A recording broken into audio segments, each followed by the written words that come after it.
Bonjour, c'est Rokia Tudjakité, référente de AIDA sur les questions d'inclusion des personnes handicapées dans l'action humanitaire.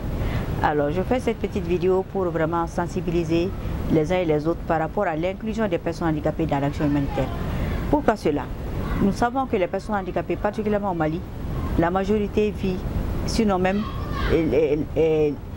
l'ensemble des personnes handicapées du Mali vivent de l'action humanitaire, de l'aide humanitaire. Et l'accès maintenant à l'aide humanitaire depuis un certain temps devient problématique pour les personnes handicapées.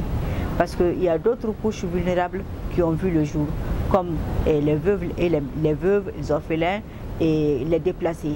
Ces couches vulnérables qui ont maintenant pris le devant par rapport aux personnes handicapées fait que l'accès des personnes handicapées à l'aide humanitaire devient difficile. Et donc il est important d'éveiller les consciences que quand on est personne handicapée, nous avons besoin de l'aide humanitaire. Et nous vivons de l'aide humanitaire parce que le handicap dans nos pays africains fait qu'il y a beaucoup de portes qui sont fermées. Il n'y a pas d'allocation et les personnes handicapées ne sont pas des personnes malades, mais nous avons souvent des petits problèmes de santé, très souvent. Et ces petits problèmes de santé font que nos dépenses, ça joue sur le budget de la famille et sur nos propres budgets. On appelle cela le surcoût du handicap. Le handicap génère des dépenses supplémentaires que d'autres personnes n'ont pas.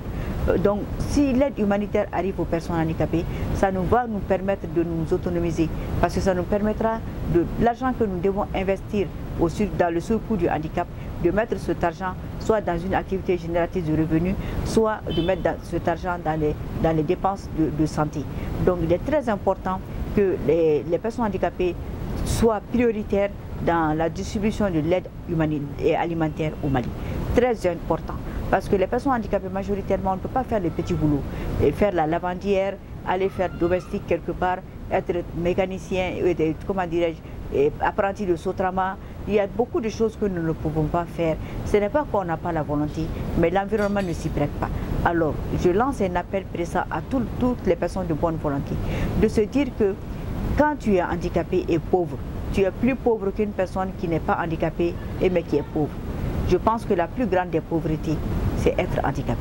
Donc, l'action humanitaire doit vraiment revoir les priorités et de prioriser les personnes handicapées dans la distribution de l'aide alimentaire au Mali, dans tous les domaines, que ce soit l'aide alimentaire, que ce soit en vivre ou en non-vivre, de nous prioriser.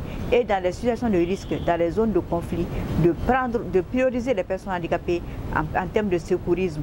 Quand il y a des inondations, quand il y a des conflits, ou quand il y a des attaques, les personnes handicapées doivent être secourues en premier. Parce que les autres pourront se débrouiller d'une façon ou d'une autre. Mais la personne handicapée, le plus souvent, se trouve perdue, sans fauteuil, sans son appareil, sans son assistant. Et alors c'est compliqué. Donc les situations d'urgence humanitaire, les situations de risque, nous sommes les plus grandes victimes. Il y a même une étude des Nations Unies qui a montré que dans les situations de risque ou d'urgence humanitaire, il y a 4 fois plus de personnes handicapées qui meurent contre une personne non handicapée. Vous voyez comment c'est très important de prendre soin des personnes handicapées dans des situations aussi délicates et difficiles. Je vous remercie.